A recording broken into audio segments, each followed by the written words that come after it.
Hey, what's going on, Natty Dads? In typical dad fashion, I'm hanging out in my backyard. This is the only time during the day, my lunch break, that I had time to do a check-in today. And today is week 5 check-in. So we're going to be going over what we learned in week 4 and then sort of doing a recap and some thoughts that I've had the last couple of weeks. Week 4, I weighed in, I think it was like 159 even. And then today, which would be 1 week from that check-in, I weighed in at 158.8. So like a 0.2 pound difference, which is the difference between like peeing for an extra 4 seconds. Like it's really not even, it's negligible for the most part. But what I've noticed is that I'm gaining more and more weight, so to speak, or the gap between my last weight and my current weight is getting smaller and smaller, which means I'm definitely eating slightly more calories to the point where I'm going to eventually hit like a zeroing out number, which is kind of cool. It means that I would still have some room to increase. I checked in with my macro factor today and it said, yeah, guess what? You can increase your calories by 4. So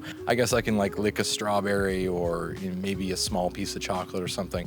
Again, nothing really significant. It actually decreased my protein by 1 gram. Just things that algorithms are doing, not real life coaching. Like if I was actually coaching somebody, I'd say, yeah, you can increase your calories by 4, but it really isn't going to make a difference. So as I'm approaching the number that I'm going to hit, I'm still amazed that I'm at 2,800 calories for the most part, give or take, 10 calories at a maintenance. To me, that's amazing. That's so much flexibility, and I'm lucky as a guy who's 5'6" and I weigh 158 right now. That's pretty high calorie intake. If you're familiar with Jeff Nippert, I think his maintenance calories is like 3,000 because he's much more muscular than I am. So that's pretty sweet. And that's kind of like an aspiring goal for me. Like I never thought that short guys could really have a high calorie intake because, just to me, it made sense that our body mass is smaller, so we're going to consume less calories. But I guess the muscle mass really does help, and just generally being active. So anyway, some of the thoughts that I had this last week was mostly in reflection of 4th of July.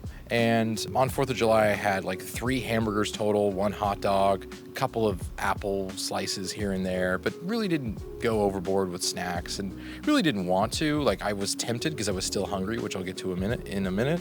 But I just really didn't need any extra calories. And I had my usual oatmeal thing at night, like I normally do, because it's pretty much a staple unless I'm out of town. And I had this thought that like I've done vacations, I've done holidays during a maintenance or even a deficit, and the most disappointing thing is, or I guess maybe frustrating thing, is that because when you're in a calorie deficit and even maintenance to a large extent, if you have a high food drive and food is something that you enjoy and you tend to be very hungry at meals, you learn over time how to optimize your nutrition for high volume, lowerish calories. Not the lowest calories, but like you're trying to have a ratio of like 2 to 1 for volume to calories. So 2 for volume, 1 for calories, so that you can eat more, feel more full physically, and then not have to pay the consequences with excess calories that you otherwise don't need. So because I've optimized that so much for myself over the years that I've been doing this, you got to remember, I've been doing this for 21 years. So it's not like this is something I learned overnight or even within a couple of years. It's repetitions. You learn more about yourself.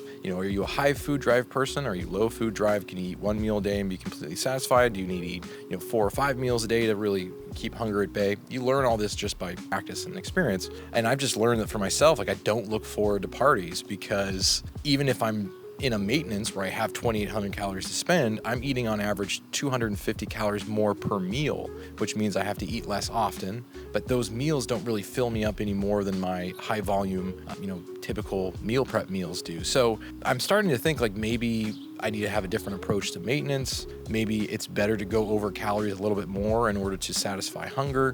When you're in maintenance, my perspective anyways, I want to try to minimize as much weight gain as possible so that when I go into my bulking phase, I'm not already sitting at a higher body fat percentage. But it's summer, right? So maybe this is a bad time to do any sort of cutting/maintenance work. I don't know. It's all kind of new stuff for me to discover, because this is really the first time I've been so diligent, like tracking every single thing that I've eaten for this length of time and cycled between calorie deficits and calorie maintenance. So learning a lot of new things. And as someone with high food drive, maintenance doesn't feel as much like maintenance as I would want it to. So I think what I might have to do in order to survive this upcoming vacation that I have in a week is to have maintenance have a little bit wider range of calories. And if I gain, 2 or 3 pounds, 4 pounds, whatever, it's not that big a deal. I think it'll be good for my sanity, and it'll be good just for diet fatigue. Because in maintenance, there is still a little bit of diet fatigue. Like, it wears off, probably in the first 3 weeks, but there's still the fatigue of having to track everything you eat and be diligent with your workouts, which that's the easy part. For me, the workout stuff has always been, you just do it. You just go, you do it, you do what you can, regardless of the situation, you just do it. With nutrition, it's like you got to eat at least 3 times a day for the most part. And in maintenance, that's easier to do because you have more calories to work with. Anyway, long story short. Yeah, so that's just kind of my check-in for week 5. Be interested. Next week, I'm going to journal a little bit what I'm doing on vacation for the rest of week 5 into week 6. There probably won't be a check-in next week. I just won't have time to do it unless I do it on my phone. So anyway, thanks for watching the video, and I'll see you in the next video.